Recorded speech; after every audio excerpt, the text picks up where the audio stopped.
ये वाला टॉपिक है, ये कभी आप देखेंगे कि सोलर पावर में भी ये टॉपिक कवर किया जाता है। इसमें अपने लेक्चर्स में मैंने इसको डाल दिया है विंड में।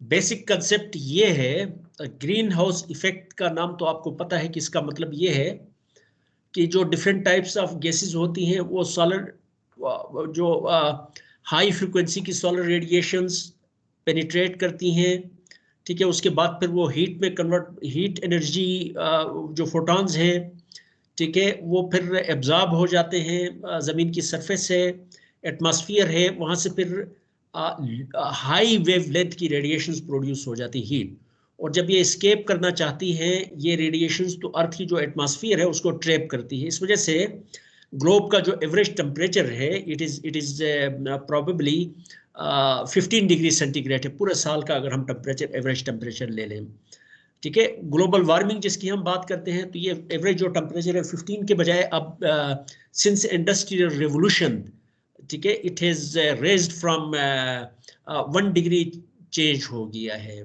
ठीक है। सो यहाँ पे ग्रीन हाउस इफेक्ट जैसा इफेक्ट यहाँ पे हम प्रोड्यूस करवाते हैं बाय सम ट्रांसपेरेंट मटेरियल, ठीक है। ये वाली एक छत है फॉर एग्जांपल, ये अगर स्लाइड शो नहीं हो रही, स्लाइड शो नहीं हो रही तो पहले बता देते ना यार। here we have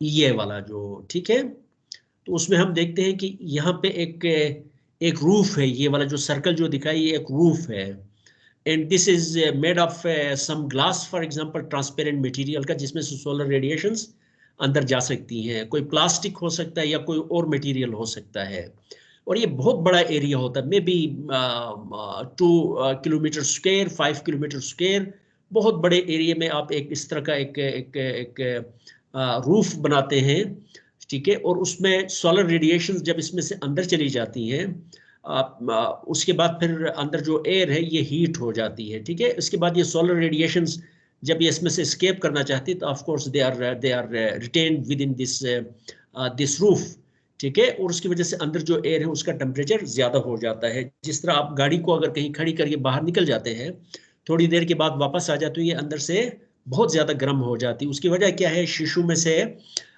visible light है और इंफ्रारेड रेज हैं, वो जब अंदर जाती हैं तो अंदर जब बॉडी अंदर जो डिफरेंट सीटें हैं और दूसरा जो मटेरियल है गाड़ी का इंटरनल, उसको एब्जॉर्ब करता है, और उसके बाद वो फिर इमिट करती हैं मुख्तलिफ कंपोनेंट्स जब इमिट करते हैं उस रेडिएशन को, तो वो रेडिएशंस होती हैं किस बैंड में, इंफ्रारेड में।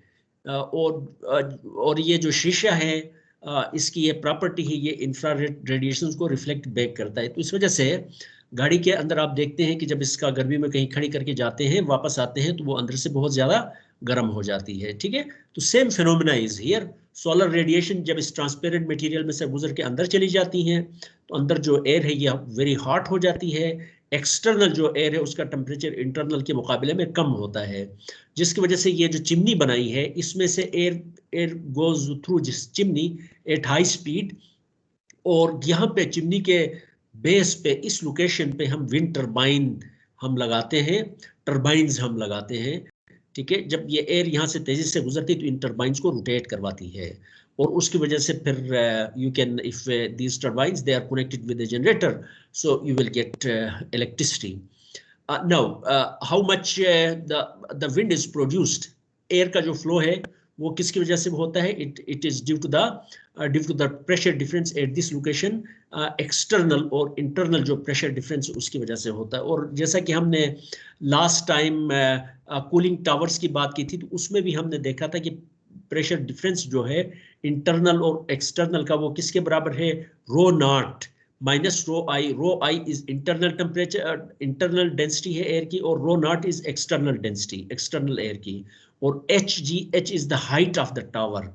नाउ इंटरनल एयर की डेंसिटी एक्सटर्नल के मुकाबले में कम होगी, क्यों कम होगी, बिकॉज इंटरनल एयर, यहाँ पे जो एयर है उसकी डेंसिटी, टेम्परेचर ज्यादा है, जब भी गैसेस का टेम्परेचर ज्यादा हो तो उसकी डेंसिटी कम होती है। तो due to this density difference, temperature difference की वजह से डेंसिटी डिफरेंस आएगा। डेंसिटी डिफरेंस होने की वजह से फिर एक्सटर्नल और इंटरनल के दरमियान एक प्रेशर डिफरेंस क्रिएट होगा। उस प्रेशर डिफरेंस की वजह से ये एयर यहाँ से फ्लो करेगी और जब इसमें से टरबाइन के ब्लेड्स में से पास करेगी, ये जो टरबाइंस हम लगाए हैं, ठीक है, तो उसमें से फिर दे विल प्रोड्यूस इलेक्ट्रिसिटी। तो जितनी चिमनी की हाइट हम ज़्यादा रखेंगे, इसका मतलब ये हुआ कि तो ये जो डेल्टा पी जो है प्रेशर डिफरेंस उतना ही ज़्यादा होगा, उतना ही ज़्यादा एयर फ्लो होगी, एयर की वेलोसिटी होगी, उतनी ही ज़्यादा आप एनर्जी को हार्वेस्ट कर सकेंगे। Of course if you are interested in harvesting a large amount of energy, उस सूरत में जितना ये एरिया जो है कवर्ड एरिया है जिसके नीचे आपने जो यहाँ पे जो आपने छत डाली है, रूफ आपने बनाया है with the help of some plastic और सम अदर ट्रांसपेरेंट मटेरियल, जितना ज़्यादा ये एरिया कवर करेगा उतनी ही ज़्यादा यहाँ पे एयर गर्म हो जाएगी, उतनी ही ज़्यादा आप इलेक्ट्रिसिटी को जनरेट कर सकेंगे उतनी देर तक। जितनी ज़्यादा गर्म होगी तो उसका मतलब ये है कि वो इलेक्ट्रिसिटी है वो आप ज़्यादा देर तक आप यहाँ से प्रोड्यूस करवा सकते हैं। So here are some examples. First tower जो है, इस तरह का एक टावर बनाया गया था 50 किलोवाट का मैड्रिड स्पेन में इन 1983, और इसका जो कलेक्टर एरिया था, दिस इज द कलेक्टर, जो रूफ बनाई है ये कलेक्टर है बेसिकली, ठीक है। इसके नीचे एयर ट्रैप हो जाती है और वो गर्म हो जाती है। So that tower had a collector area of 11 acres, बहुत बड़ा एरिया, 50 किलोवाट इसकी कैपेसिटी थी और 11 एकर्स इसका एरिया था, और चिमनी की हाइट थी इट वाज 195 मीटर, और चिमनी का डायमीटर था इट वाज 10 मीटर। बहुत बड़ा स्ट्रक्चर है। आप यहाँ से डेटा से ये पता चलता है। It operated for 8 years without selling electricity. ये एक्सपेरिमेंटल बनाया गया था टू स्टडी इट्स वायबिलिटी, इसकी फिजिक्स को स्टडी करने के लिए, इसकी इकोनॉमिक्स को स्टडी करने के लिए, ठीक है, इसकी वर्किंग को स्टडी करने के लिए डिज़ाइन किया गया था, और 8 साल तक इसको ऑपरेट करवाते रहे, और 1989 में इसको decommission किया गया। It didn't sell any electricity. A prototype 200 kilowatt solar updrift tower has also been constructed in Inner Mongolia, China में। 200 मेगावाट updrift ये 200 किलोवाट है, लेकिन another 200 megawatt updrift solar tower with 7 kilometer diameter, collector का जो diameter है वो कितना है, 7 किलोमीटर है, ठीक है। जितना आप ज्यादा पावर इसमें से हार्वेस्ट करना चाहेंगे ऑफ कोर्स उतना ही कलेक्टर का एरिया आपको ज्यादा रखना पड़ेगा। सो कैलकुलेशंस शो दैट 200 मेगावाट का अगर आपने एक अपड्रिफ्ट टावर बनाना है, ये वेस्टर्न ऑस्ट्रेलिया में प्लान किया गया है, और 200 मेगावाट उसमें से हार्वेस्ट करना चाहते हैं, सो इसका डाया होगा कलेक्टर का, इट विल बी 7 किलोमीटर। आप ये समझ लें कि इसका सिर्फ अगर हम रेडियस की बात करें तो इसका रेडियस तो तकरीबन बन जाएगा, ये चरा चौक वाला गेट है ना, वहां से लेकर जो नीचे बैरियर 2 जिसको हम कहते हैं, इस चरा चौक से लेकर अगर सड़क के रास्ते से अगर हम आए बैरियर 2 तक चले जाएं, तो ये तकरीबन आप समझ लें कि कोई 3 किलोमीटर बन जाता है, ठीक है। 3 किलोमीटर से थोड़ा सा कम है, लेकिन समझ लें कि 3 किलोमीटर है। तो इसका मतलब है कि 7 किलोमीटर इसका डायमीटर है, तो 3 किलोमीटर इसका रेडियस है, डबल जो है, जितना ये डिस्टेंस है उससे डबल डिस्टेंस अगर हम ले लें तो ये उसका डायमीटर बन जाता है, ठीक है। तो एक बहुत बड़ा एरिया 200 मेगावाट हार्वेस्ट करने के लिए इट विल बी रिक्वायर्ड। और चिमनी की जो हाइट होगी दैट विल बी 1000 मीटर, यानी 1 किलोमीटर चिमनी की हाइट होगी टू प्रोड्यूस 200 मेगावाट। और इस तरह का एक सोलर टावर जो है it has been planned in western Australia. Is there any question? No sir. Okay, so the main issue with these towers is of course इसकी जो एफिशिएंसी है वो टावर की हाइट पे डिपेंड करती है। जितनी हाइट आप बढ़ाते चले जाएंगे उतना ज़्यादा एयर की वेलोसिटी होगी, ठीक है। At present of course its efficiency is less than 2। They are being investigated in several countries around the globe as possible source of electricity with negligible carbon footprint. Of course, this is renewable, और इसकी वजह से जो carbon dioxide की emissions होंगी वो life cycle emissions will be of course there, but when it is operating, when it is generating electricity, it will not emit any carbon dioxide into the atmosphere. Okay. So this is how these updrift solar towers they work. इसका एक फायदा ये भी है, photovoltaic cells जो हैं, when there is sun they will produce electricity, but when there is no more sun they will not produce any electricity. उसके लिए आपको कोई एनर्जी स्टोरेज सिस्टम भी आपको लगाना पड़ेगा. लेकिन अपड्रिफ्ट सोलर टावर्स का ये क्या फायदा है, during the day of course अगर इसके अंदर एयर है ट्रैप हो गई, वो अगर हॉट हो जाती है तो काफ़ी देर तक, अगर sun is no more there या बादल के पीछे चले जाता है, still there is hot air inside this collector, ठीक है, and that hot air will make it possible for the operation of this updrift solar tower.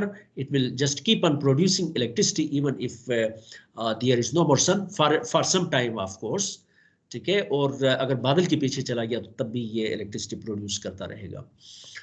So there are some what are the advantages of wind turbines. इसका जो सबसे अहम फायदे जो है वो अगर हम देखें, if you go back to the chapter 1, वहाँ पे आप देखेंगे life cycle emissions. Probably wind turbines had the lowest life cycle emissions, और उसके बाद probably it was the nuclear power plants थे. So when these wind turbines operate, okay, so there will be no more SOx emissions, NOx emissions, CO or CO2 जो greenhouse gas है, और particulate matter जो है इसकी emissions नहीं है. क्यों नहीं है? क्योंकि because there is no burning process. ये सारे जो SOx, NOx और COX हैं, कार्बन डाइऑक्साइड, कार्बन मोनोऑक्साइड के एमिशंस हैं, ये कहाँ पे होती हैं? whenever there is a combustion process. कोल को हम बर्न करते हैं या फॉसल फ्यूल्स को हम बर्न करते हैं, जिसकी वजह से आजकल ग्लोबल वार्मिंग और उसकी वजह से क्लाइमेट चेंज के जो इम्पैक्ट्स हम फील कर रहे हैं, महसूस कर रहे हैं, ठीक है, तो वो रिस्पॉन्सिबल है बेसिकली. लेकिन wind is a clean source of energy. Negligible जो इसके हैं लाइफ साइकिल इमिशंस हैं. No greenhouse gas emissions, of course. Wind economics will get a boost when carbon emitting sources begin to be taxed. जो इस वक्त भी even today जो wind turbines हैं, ये दुनिया में मेरे ख्याल में सबसे ज़्यादा जो installations हो रही, नई जो capacity दुनिया में electricity के लिए add की जा रही है, तो उसमें सबसे ज़्यादा जो capacity है ये wind और solar की add की जा रही है as compared to other different types of energy harvesting systems, other types of power plants. ठीक है, और अगर ये कोल फाइड पावर प्लांट्स और जो fossil fuel based power plants हैं उनकी तरफ क्यों जाते हैं लोग? Because the cost is of course, coal is very cheap, electricity cost is less, लेकिन but when we go for carbon taxing, जो ज़्यादा कार्बन इमिट करेगा उस पर टैक्स लगेगा, जितनी कार्बन इमिट करेगा उसकी अमाउंट के लिहाज से. तो of course then electricity from coal fired power plants, from thermal power plants, it will be from fossil fuel based thermal power plants, of course the electricity will become expensive. और उसके बाद फिर मजीद जो है रिन्यूएबल्स हैं, जिसमें of course wind turbines हैं, उनको एक बूस्ट मिल जाएगी. और रिन्यूएबल्स में इवन सोलर पावर प्लांट्स हैं, सोलर फोटोवोल्टाइक्स हैं, उनके भी GHG एमिशंस उनके भी बहुत हाई हैं, बिकॉज फोटोवोल्टाइक सेल्स की जो फैब्रिकेशन का जो प्रोसेस है that is very very energy intensive.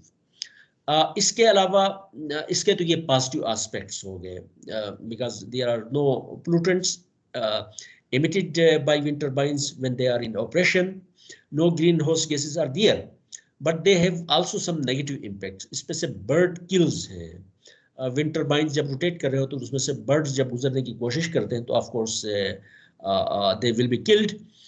एक इसका एक नेगेटिव इम्पैक्ट है. नॉइज है, ऑफ कोर्स आपके घर के आसपास कहीं विंड टर्बाइंस हो तो वो फिर noise, they are producing noise. Construction disturbances, किसी जगह पे आप लगा रहे होते हैं तो of course there will be construction disturbances. Then aesthetic impacts हैं कुछ लोगों के लिए. जो विंड टर्बाइंस है, मुझे तो कहीं एटलीस्ट जब मैं इनको किसी वीडियो क्लिप में देखता हूँ, किसी मूवी में देखता हूँ, किसी इमेज में देखता हूँ, तो मुझे तो बहुत अच्छे लगते हैं। लेकिन कुछ लोगों के लिए इस तरह की जो इंडस्ट्रियल सिंबल ऑफ उसको मशीन्स और लोग उसको बहुत अच्छे उसमें नहीं लेते हैं। कहते हैं कि हमारा जो नेचुरल लैंडस्केप है उसके लिए ये जो है विंड टर्बाइन्स हैं, दे आर डिस्टर्बेंस। हमारी नेचुरल लैंडस्केप है, नेचर है, उसको ये खराब कर रहे हैं। और उसके अलावा of course pollution associated with manufacturing and installation of wind turbines. जब इसको मैन्युफैक्चर करते हैं और जब इसको ला के इंस्टॉल करते हैं, इंस्टॉल करते वक्त आपको वहाँ पे सीमेंट भी इस्तेमाल करना पड़ेगा, आपको सरिया भी इस्तेमाल करना पड़ेगा, ठीक है। So of course there will be pollution will be created, ठीक है। Life cycle GHG emissions will be there of course for due to the wind turbines. These are some of the impacts of environmental issues associated with wind turbines. Noise का जो effect है इसमें जो है इसके लिए एक थोड़ी सी एक mathematical equation है, how much noise is there in decibels. Decibels का आप लोगों ने मेरे ख्याल में कंट्रोल सिस्टम में आपने decibels का नाम सुना होगा या कम्युनिकेशन सिस्टम्स में आपने देखा होगा। Decibel is defined as 10 into log into I divided by I naught.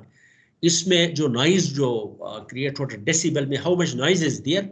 एक गाड़ी अगर जा रही है आपके करीब से तो ये गाड़ी कितने डेसिबल में नॉइज जनरेट कर रही है। एक विंड टर्बाइन आपके पास है, आपके करीब कहीं है, तो ये कितने डेसिबल में नॉइज क्रिएट कर रहा है। अगर मैं इस वक्त बोल रहा हूँ, अगर इसको मेयर करके देख लें कि how much decibel noise I am producing, ठीक है, हवा चल रही है तो वो कितने डेसिबल का नॉइज प्रोड्यूस करती है, तो ये आपको एक स्टैंडर्ड एक नंबर आपको मिल जाता है जिससे आपको अंदाजा होता है how much annoying this particular noise is. तो इसके लिए हम देखते हैं कि डेसिबल में 10 log I divide by I not. I not क्या चीज़ है? I नॉट इज ये पावर है, जो नॉइज है या साउंड है उसकी पावर है। I is power in the sound, ठीक है। I naught is also a power of sound, लेकिन ये कौन सी है? I नॉट से कौन सी मुराद है? It is 10 raised to power -12 watts per meter square. I naught is equal to 10 raised to power 12 -12 watts per meter square. इसका क्या मतलब है? ये वो वाली आवाज है, ठीक है, जो एवरेज पर्सन जो है, जिस पावर को एवरेज पर्सन का कान सुनना शुरू कर देता है, हियरिंग थ्रेशोल्ड, वो कितनी है? 10 raised to power -12 watts per meter square. Imagine कितनी कम आवाज है। 10 raised to power -12 का मतलब ये है कि आपका जो लाइट बल्ब है फॉर एग्जांपल, ठीक है, 20 वाट का एनर्जी सेवर है, उसको आप समझ लें कि उसको 10 raised to power 13 से आप डिवाइड करें इस पावर को, ठीक है, 10 raised to power 13 से डिवाइड करें, यानी ये जो 20 वाट का जो बल्ब एनर्जी सेवर है उसको डिवाइड करें 1 और उसके बाद आप फिर कोई 13 जीरोस आप रख के डिवाइड करें, तो उससे जो पावर हो जाती है, that much power if there is in the sound, then our ears start hearing that sound per meter square. यानी इतनी सेंसिटिव, इतनी कम लेवल की जो साउंड है उसको भी क्या कर सकते हैं? हियर कर सकते हैं। नाउ द इम्पॉर्टेंट थिंग, इसका मतलब ये हुआ कि इसमें आई नॉट जो है ये तो एक स्टैंडर्ड हमने लिया जिससे इंसान जिस आवाज को इंसान का जो एवरेज पर्सन है वो सुनना शुरू कर देता है। तो आई जो है this will be the actual sound, यानी ये कोई भी साउंड हो सकती है, उसकी अगर पावर मुझे पता है तो आई नॉट से मैं अगर डिवाइड करूंगा, ठीक है, तो उससे फिर मुझे मिल जाएगी कितने टाइम्स ये जो कोई साउंड है उसकी पावर आई नॉट के मुकाबले में, हियरिंग थ्रेशोल्ड के मुकाबले में कितनी ज्यादा, ये एक नंबर मिल जाएगा मुझे, ठीक है। उसका फिर लॉग लेता हूँ, उसको फिर 10 से मल्टीप्लाई करता हूँ तो मेरे पास एक नंबर आ जाता है, उसको हम डेसिबल कहते हैं। द इम्पॉर्टेंट थिंग इज आजकल जो विंड टर्बाइंस टेक्नोलॉजी जो है, जो डिज़ाइन किए गए हैं, बनाए गए हैं, ये इतने अच्छे हैं, इतने शानदार हैं कि इवन एट 1000 फीट के डिस्टेंस में भी अगर हो, ठीक है, wind turbines are barely audible. तो 1000 फीट डिस्टेंस का मतलब है ये तकरीबन आप समझ लें कि आपके हॉस्टल से लेकर में भी मार्केट तक का डिस्टेंस है। तो कहता है कि अगर इतने डिस्टेंस पे भी अगर आप मौजूद हैं तो आपको जो उसकी आवाज़ आएगी दैट विल बी बेयरली ऑडिबल, आपको बड़ी मुश्किल से वो सुनाई देगी। लेकिन पुराने ज़माने में of course they were very noisy, तो लोग नहीं चाहते थे कि उनके घर के आसपास कोई विंड फार्म या कोई विंड टर्बाइंस लगाए जाएं। सो here is studies show that noise level at half a mile from a turbine is comparable to that of a quiet bedroom. यानी क्वाइट बेडरूम जिसमें आप सोते हैं, जाहिर है उसमें आप नहीं चाहते कि कोई आवाज़ हो, साउंड हो, ठीक है, तो उसकी जो आवाज़ है अगर 500 किलोमीटर 500 हाफ माइल डिस्टेंस पे अगर आप हो तो उसकी वजह से जो नॉइज़ क्रिएट होगी वो क्वाइट बेडरूम के नॉइज़ के तकरीबन आप समझ लें बराबर होगी। तो क्वाइट बेडरूम की नॉइज़ डेसिबल में, तो वो कैसे निकालेंगे, वो बेसिकली इस तरह निकालेंगे, क्वाइट बेडरूम को कोई सेंसर ले जाएंगे और उसकी मदद से क्वाइट बेडरूम की नॉइज़ हम लेंगे और उसको फिर आई नॉट जो थ्रेश होल्ड है उससे डिवाइड करेंगे, उसका लॉग लेंगे और उसको 10 से मल्टीप्लाई करेंगे तो डेसिबल में आ जाएगा। So here is what we have. Rural night time background, जो रूरल बैकग्राउंड जो है रात के वक्त किसी टाइम पे अगर वहाँ जो साउंड होगी, ठीक है, उसमें डेसिबल्स में साउंड का लेवल क्या और नॉइज लेवल क्या होगा, it will be 30 decibels. 30 decibel कैसे आएगा, आई नॉट, तो हम of course we will put this जो थ्रेशहोल्ड है, और I will be the actual power of the wind per meter square, कितना गुजर रही है विंड, जो नॉइज है, not wind, it is the noise, ठीक है। कोई सेंसिटिव इंस्ट्रूमेंट की मदद से आप देखते हैं कि उसमें कितनी नॉइज की पावर है पर यूनिट एरिया, उससे डिवाइड करें और लॉग और 10 के साथ मल्टीप्लाई करें तो what you get is you will get 10 decibels.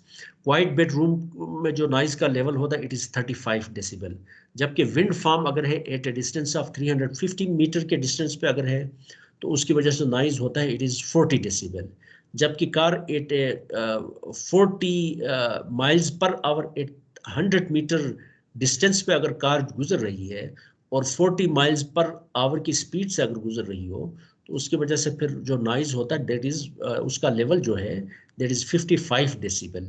Busy general office जो है, कहीं आप चले जाते हैं, बहुत सारे लोग हैं, कोई टाइपराइटर पे काम कर रहा है, कोई कंप्यूटर पे काम कर रहा है, कोई बातें कर रहे हैं, ठीक है, कोई चल रहा है, तो वहाँ पे अगर हम नॉइज का लेवल देखें तो दैट इज 60 डेसिबल। तो ये सारे नॉइज लेवल्स को हम कंपेयर करके देख लें तो विंड टर्बाइंस अगर 350 मीटर डिस्टेंस पे हो तो उसकी वजह से नॉइज जो क्रिएट हो जाती है, इसका लेवल जो है वो कोई बहुत ज़्यादा नहीं है, लेकिन ऑफ कोर्स अगर इस डिस्टेंस को हम जितना बढ़ाते चले जाएंगे उतना ही नॉइज लेवल क्या होता चला जाएगा, कम होता चला जाएगा। ऑफ कोर्स विंड टर्बाइन का प्रपोजल लेके चले गए हैं तो लोग जो नॉइज क्रिएट कर रहे हैं that is much more than the noise that will be created with wind turbine by wind turbine.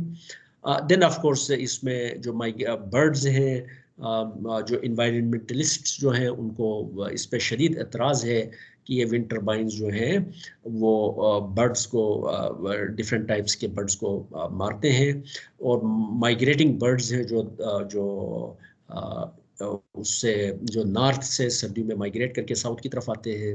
South में चूँकि गर्मियों में सर्दी होती है और सर्दियों में गर्मी होती है, तो वो नॉर्थ में ऑफ कोर्स जनवरी फरवरी दिसंबर में सर्दी होती है, जबकि इसी महीने में साउथ इक्वेटर से नीचे की तरफ चलते चले जाएं तो वहाँ पे मौसम गर्म होता है। तो ये बर्ड्स माइग्रेट करते हैं नॉर्थ से, साइबेरिया से, ठीक है, सर्कल ऑफ वो जो इक्वेटर जो है, सॉरी आर्कटिक सर्कल जिसको कहते हैं, उस एरिया में वहाँ से ठंडे इलाकों से ये माइग्रेट करते हैं। इनके रास्ते में अगर ये हो तो ऑफ कोर्स माइग्रेटिंग बर्ड्स के लिए फिर they will be killers of migrating birds, or these migrating birds they will change their path, जो माइग्रेशन का जो पाथ है।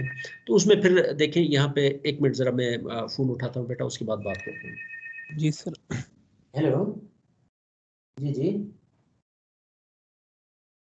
अच्छा ठीक है, ठीक, okay. So here is what we have. फिर ऑफ कोर्स जब आप लोग कहते हैं कि ये तो विंड टर्बाइंस हैं, ये तो जो है ना उसको बर्ड्स को मारते हैं, ये तो कोई अच्छी चीज़ नहीं है। फिर ऑफ कोर्स लोग स्टडीज़ करते हैं कि क्या वाकई ऐसा है कि जो क्लेम किया जाता है, साइंटिफिकली डेटा इकट्ठा करते हैं, ठीक है, और उसके बाद फिर उसको एनालाइज करते हैं। तो ये वाला जो डेटा है दिस इज प्रॉबेबली, अब मुझे एग्जैक्ट याद नहीं है, दिस वाज फॉर यूएस के लिए है मेरे ख्याल में, ये किसी कंट्री के लिए है, यहाँ कहीं लिखा हुआ या नहीं, एनीवे तो आपको थोड़ा सा अंदाजा हो जाएगा, ठीक है। तो ये स्टेटिस्टिक्स जब कहा गया कि विंड टर्बाइंस हैं ये बर्ड्स को मारते हैं, फिर लोगों ने स्टेटिस्टिक्स डेटा इकट्ठा किया और उन्होंने कहा देखें ये कम्युनिकेशन टावर्स जो हैं वो 5 से लेकर 6.8 मिलियन बर्ड्स जो हैं वो कम्युनिकेशन टावर्स के साथ स्ट्राइक करके मरते हैं, ठीक है। और विंड टर्बाइंस के साथ जो बर्ड्स मरते हैं एनुअल उस पर्टिकुलर कंट्री के लिए, for instance their number is 100,000 से लेकर 400,000 तक बर्ड्स जो है वो ये विंड टर्बाइंस की वजह से मरते हैं, जबकि 5 से लेकर 6 मिलियन तक बर्ड्स जो हैं वो कम्युनिकेशन टावर्स के साथ स्ट्राइक करके मरते हैं, बिल्डिंग्स के साथ स्ट्राइक करके। उसमें जो ग्लास लगा होता है, अक्सर ग्लास नज़र नहीं आता, बर्ड समझते हैं कि यहाँ से गुजरना है, ठीक है। जिस तरह कभी कभी दरवाजे में आपने देखा होगा किसी नई बिल्डिंग बनाते हैं तो वहाँ पे उन्होंने एक वाइट सा एक क्रॉस लगाया तो एक सर्कल सा बनाया होता है, या ग्लास में दरवाजों पे आमतौर पर आपने देखा एक रेड सा सर्कल बनाते हैं, ठीक है, पेंट किया जाता है। उसकी वजह यही कि बहुत सारे लोग जब वहाँ से गुजरते हैं तो उनको पता नहीं चलता कि ग्लास का डोर है, तो उससे स्ट्राइक कर सकते हैं। बल्कि यहाँ डीटीडी बिल्डिंग का जो सामने वाला गेट था वो इसी तरह किसी ने तोड़ दिया था, ठीक है ना। तो इस तरीके से बर्ड्स को भी समटाइम्स पता नहीं चलता है।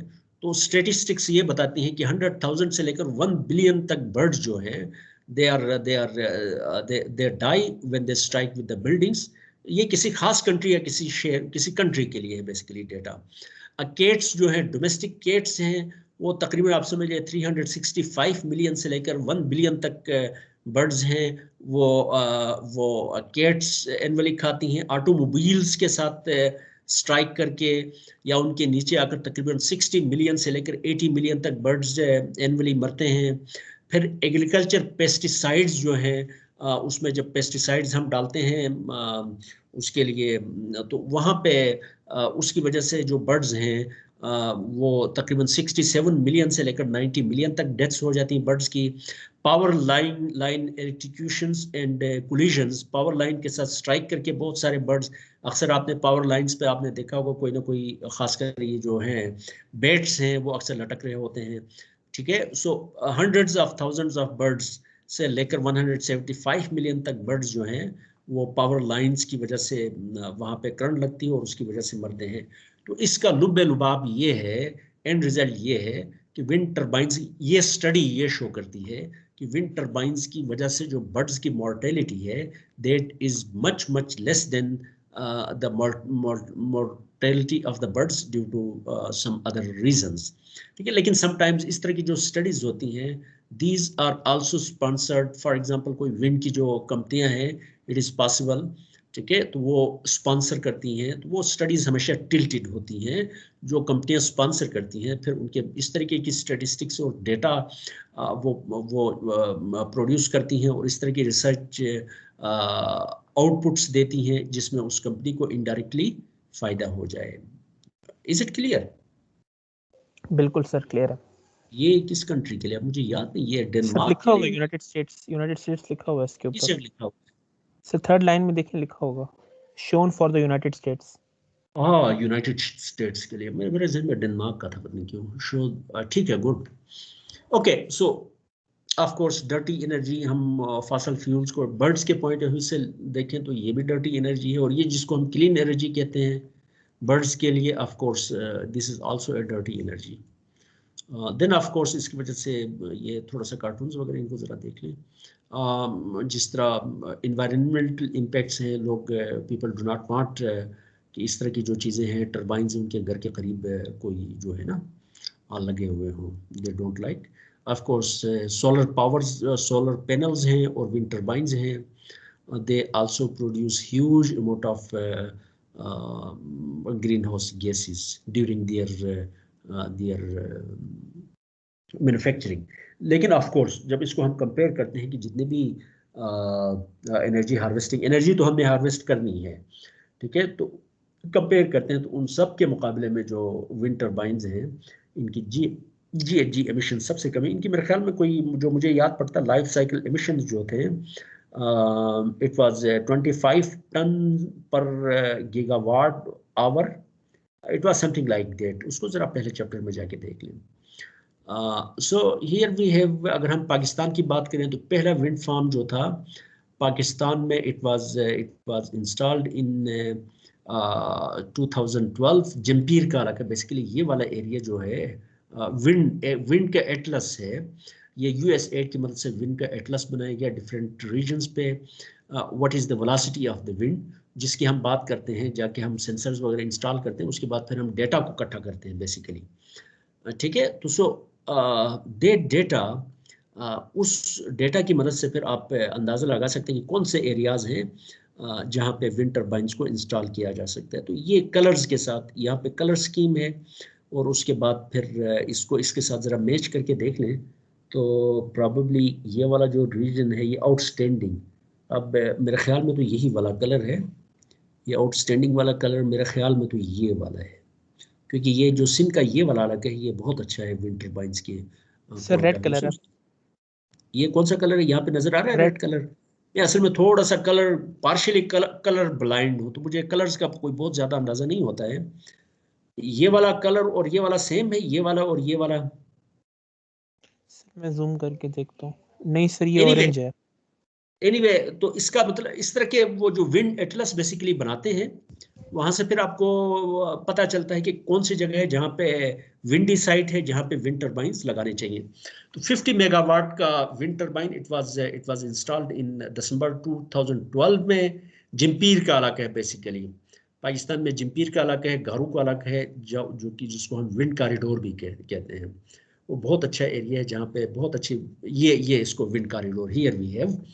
ठीक है, विंड टर्बाइन विंड पोटेंशियल जो है पावर का, इट इज 364,000 मेगावाट का जो पोटेंशियल है। गारू केटी बंदर wind corridor 60 kilometre along the coastal line, ये कराची है, ये कोस्टल लाइन है, और more than 100 kilometre deep towards the land, ये लैंड है। इसमें अगर यहाँ से 170 किलोमीटर इस एरिया यहाँ तक अगर हम आ जाएं, ये वाला इलाका है, alone has a potential of approximately 50,000 megawatt का पोटेंशियल है इस एरिया में।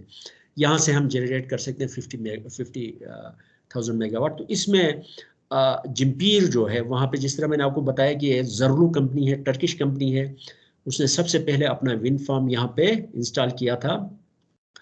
56.4 megawatt Jhimpir wind power started selling power to NTDC in 2013 में। उसके बाद फिर ये जो जिम्पीर का इलाका है, इसमें बहुत सारी जो आईपीपीज हैं, उनके लिए लैंड जो है उनको बताई गई कि आपने यहाँ पे इस एरिया में जो इंस्टॉल करना है। तो उनमें से बहुत सारे मसलन, जिस तरीके से इसको अगर मैं देखूँ, ये है मेट्रो पावर है, मेट्रो पावर, और ये गुल अहमद है उसके विंड टर्बाइंस, ये इनमें से बहुत सारे इंस्टॉल हो गए हैं, और बहुत सारे अंडर कंस्ट्रक्शन है, और कुछ मेरे ख्याल में प्लानिंग फेज में है। ठीक है, और इसी तरीके से ये है सचल इंजीनियरिंग है, विंड ईगल है, this is wind eagle sapphire है, 8GWE है, देन मास्टर विंड एनर्जी है, FFC है, और जर्लो एनर्जी है। तो ये वाला एरिया जिम्पीर का इलाका है। यहाँ पे बहुत सारी कंपनियों ने अपने विंड टर्बाइंस लगाए हैं। तो इस वक्त हम यहाँ पे देखते हैं कि ये जो स्टेटिस्टिक्स हैं, ये मेरे ख्याल में 2018 में लास्ट टाइम बुक में मैंने अपडेट किया था प्रॉबली, या 2019 के दरमियान में किया होगा। FFC एनर्जी लिमिटेड है, 49.5 मेगावाट पावर की कैपेसिटी है उसकी। Different there are 23 wind farms आप समझ लें। ठीक है, कंपनियों के उन्होंने अपने विंड फार्म्स लगाए हैं और सारे ऑपरेशनल हैं, और 1188 मेगावाट की इस वक्त पाकिस्तान में कैपेसिटी है विंड टर्बाइंस की एनर्जी प्रोड्यूस करने की। ठीक है, गारू भी इलाका है, गारू और जिम्पीर की हमने बात की, इसमें से फाउंडेशन विंड एनर्जी है, और फाउंडेशन विंड एनर्जी 1 और फाउंडेशन विंड एनर्जी 2 है, ये गारू में लगाए गए हैं। उसके अलावा hydro China Dawood power limited और टीनेज, ये भी कोई चाइनीज कंपनी है, जनरसाई और समथिंग लाइक दैट। ठीक है, ये भी गारू में लगाई गई है। तो इसमें से कुछ पावर प्लांट्स मेरे ख्याल में विंड फार्म्स जो हैं, they are still under construction, and after some time they will also be connected with the grid, और उससे फिर हमारे पास विंड टर्बाइन की जो जनरेशन कैपेसिटी है, it will increase even more. Okay, so is there any question please? No sir.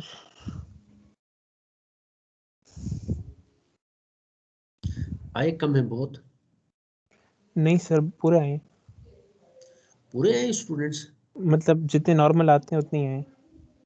अच्छा, okay, so what about energy